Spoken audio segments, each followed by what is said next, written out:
يا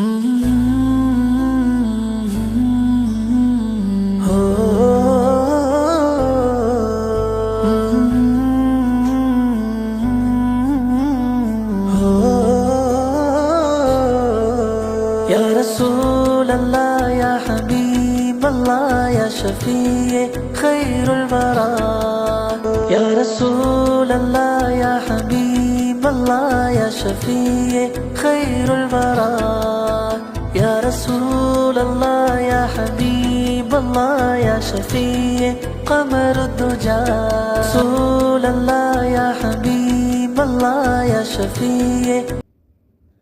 அல்ஹம்துலில்லாஹ்.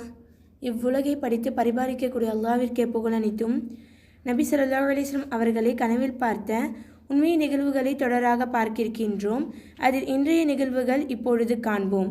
அஸ்ஸலாமு அலைக்கும் வரஹ்மத்துல்லாஹி வபரகாத்துஹு. சூரா தபாரக் தொடர்புடைய நிகழ்ச்சி. ஒரு ஷேக் அவங்க காஜா புஜரக் ரஹ்மகுல்லா அவங்க இடத்துல உள்ளே வர்றதுக்காண்டி அனுமதி கேட்குறாங்க. அந்த காஜா புஜரக் ரஹ்மகுல்லா அவங்க உள்ளே வருவதுக்கு அனுமதி கொடுத்தோன்னே அந்த ஷேக் அவங்க பார்க்குறதுக்கு எப்படி இருக்காங்கன்னா, அழகான தோற்றத்துலேயும் இன்னும் கம்பீரமான உடல் அமைப்பு கொண்டு இருக்கிறாங்க. காஜா புஜரக் ரஹ்மகுல்லா அவங்க என்ன கேட்குறாங்க, உங்களுக்கு நீங்கள் எங்கேருந்து வரீங்க அப்படின்னு கேட்குறாங்க. அதுக்கு இந்த ஷேக் அவங்க பதில் சொல்கிறாங்க, நான் வெளிநாட்டிலேருந்து வரேன், நான் இந்த ஊருக்காரன் இல்லை அப்படின்னு சொல்கிறாங்க. உடனே காஜா புஜரக் ரஹ்மகுல்லா நீங்கள் உங்களுக்கு எதாவது தேவை இருக்கிறா என் இடத்துல அப்படின்னு கேட்குறாங்க. அதுக்கு அந்த ஷேக் அவங்க சொல்கிறாங்க, நான் அல்லாஹ்வுடைய தூதராக மன்னர் ஷா அவங்கள பார்க்க வந்திருக்கேன் அப்படின்னு சொல்கிறாங்க. இது கேட்டோன்னே அந்த காஜா புஜரக் ரஹ்மகுல்லா அவங்க ஆச்சரியப்பட்டு என்ன செய்தியை நீங்கள் கொண்டு வந்திருக்கீங்க அப்படின்னு கேட்குறாங்க.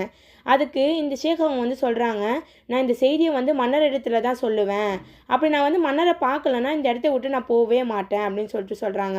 உடனே இந்த ரஹ்மகுல்லா என்ன பண்ணுறாங்கன்னா, மன்னர் இடத்துல இந்த செய்தியை போய் சொல்கிறாங்க. உடனே இந்த மன்னர் இந்த செய்தியை கேட்டோன்னே அவங்கள கூட்டிகிட்டு வாங்க அப்படின்னு சொல்கிறாங்க. பிறகு அந்த ஷேக் அவங்க அரண்மனைக்கு வராங்க. அப்போ வரும்போது என்ன எடுத்துகிட்டு வராங்கன்னா, ஒரு மிஸ்வாக் குச்சியையும் ஒரு சீப்பையும் மன்னருக்கு பரிசாக எடுத்துகிட்டு வராங்க. அவங்க சொல்கிறாங்க, எனக்கு பல பெண் பிள்ளைகள் இருக்காங்க, நான் ரொம்ப ஏழையாக இருக்கேன், என்னோடய பிள்ளைகளுக்கு திருமணம் செய்து வைக்க என்கிட்ட பொருட்கள் இல்லை, அதனால் ஒவ்வொரு இரவும் நான் அல்லாஹ்விடத்தில் துவா செய்து கொண்டிருந்தேன். அப்போ ஒரு வெள்ளிக்கிழமை இரவில் மிகவும் அல்லாஹ்விடத்தில் அழுது என்னோடய பிள்ளைகளுக்கான நான் துவா செஞ்சேன்.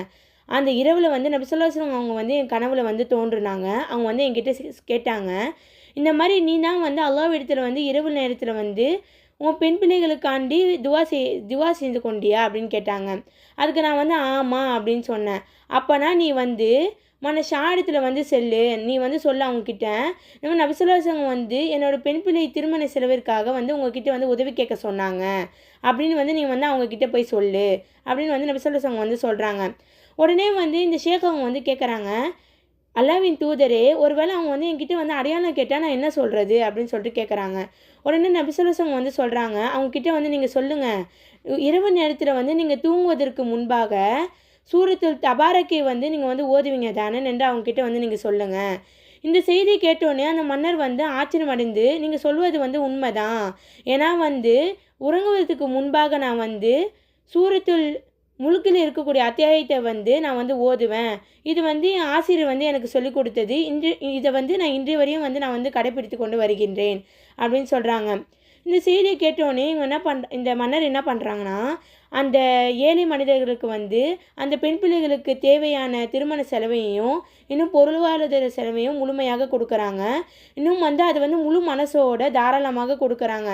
இன்னும் அவங்கள நல்ல முறையில் வழி அனுப்பி வைக்கிறாங்க. எனவே வல்ல ரஹ்மான் நம்ம அனைவரையும் நபி ஸல்லல்லாஹு அலைஹி வஸல்லம் அவர்களை கனவில் காண தௌஃபீக் செய்வானாக.